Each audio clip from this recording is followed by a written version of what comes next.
Alright, if you can see this here, this is how we start.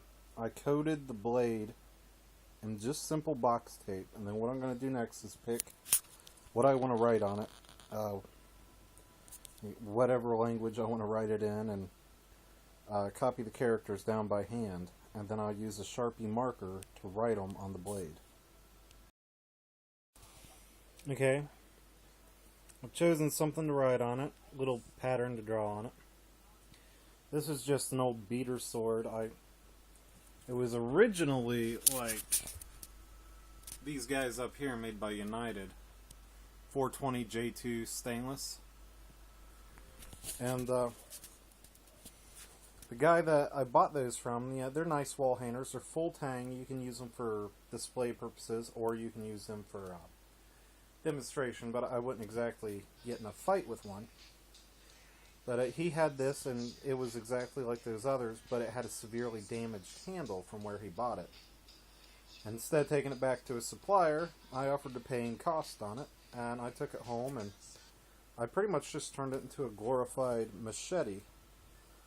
I used it to cut a lot of brush in the past, so I named it Tree Killer. At least that's what that should translate into. Alright, next step is I have to take an X-Acto knife and cut out the pattern, and then I'll get to work on it. Okay, so here it is after I've cut out everything. If you can see that on the blade there. With an X-Acto knife, I drew it on freehand, cut it off. I decided to do a freehand cross further up the blade. You'll be able to see it once I take the electricity to it. But if you really want something like this to look good, what I'd recommend is printing off something off your, get on your computer, design something on your printer, and getting some, instead of using tape, I would use some contact paper. Put it on whatever it is you're going to do, then use carbon paper, transfer it, then cut it out, and then give it the treatment. It'll look a lot better than this is going to look. But I'm just doing this to show you the basics of how to do the engraving. How clean or sloppy you want to do it is up to you. Okay, so I'm getting ready to work on this. I need to find a place to hook the clip into the blade for positive. And I need to get a Q-tip.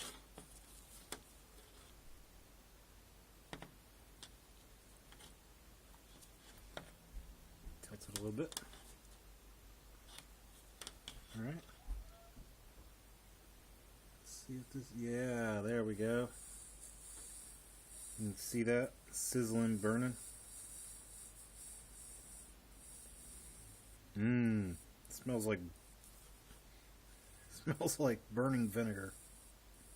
If you've ever accidentally overboiled a pan of vinegar on the stove, that is actually exactly what it smells like. It's a wonderful smell.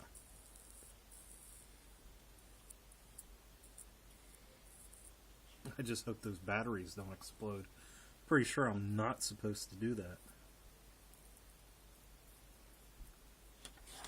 Need a little bit more liquid.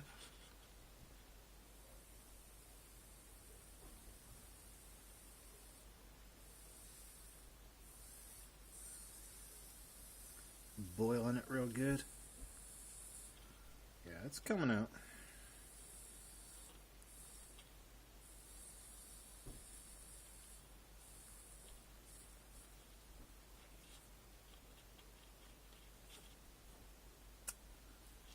See if I can get some of that cleaned up. It's not looking too bad.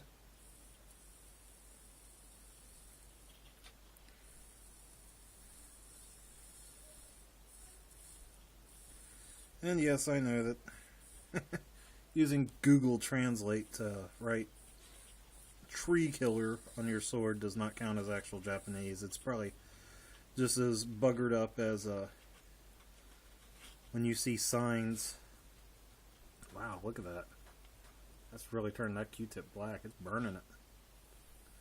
You see signs written in Chinese on like English.com that are very badly translated. I'm sure this is about that level. The translation mistakes, if not worse. But like I said, this is just an old beater sword. And I'm just making this video to show how to do it. I may actually go back, and I've got a couple swords that are actually hand forged. I may go back and very carefully and tastefully do small engravings on them at some point.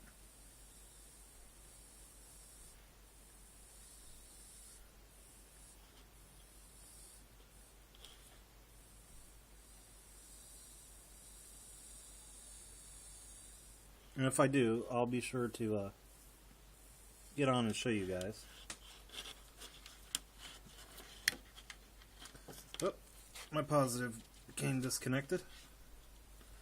Let's see if I can connect it back up here. Be a little bit more out of my way. Oh yeah. I just made some patches down the blade.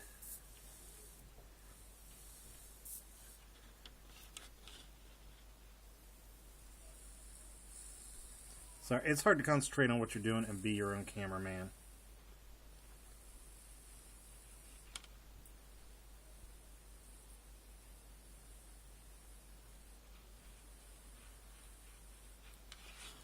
Need to let that calm down for a minute.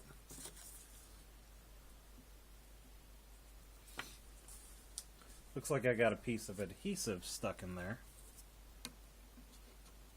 Yep, that's exactly what it is.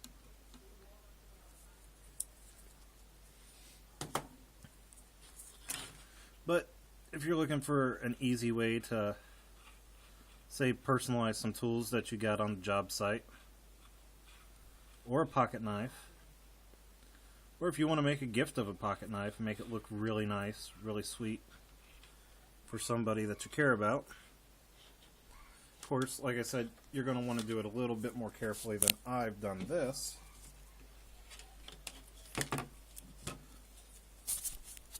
But this is something that you could consider. Okay. Oh, my positive became unhooked again.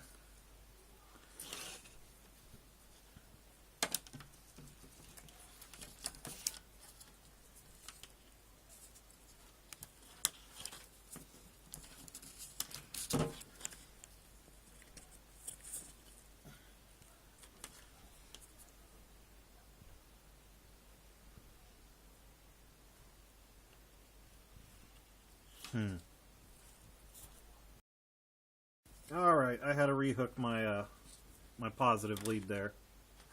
And I also had to stop to take a phone call.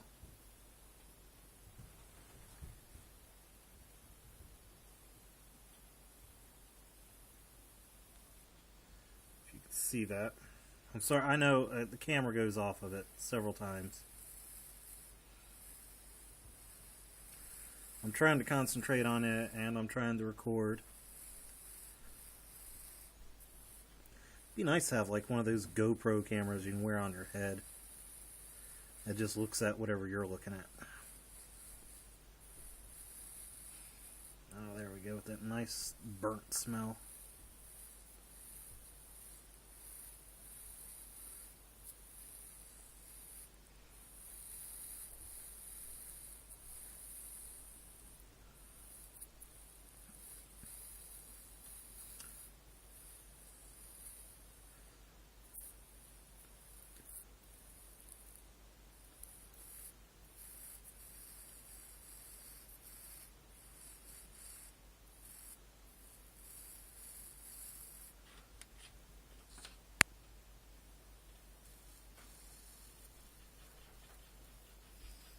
I'm gonna have to bring my pocket knife down here and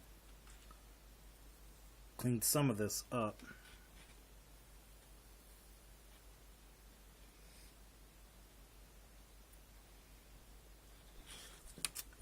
Alright, Alright, back to it.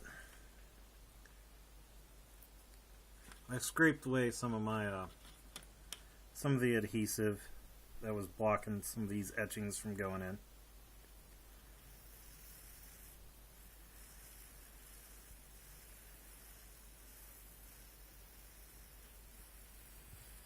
There we go. Sorry for when I get off center in the camera.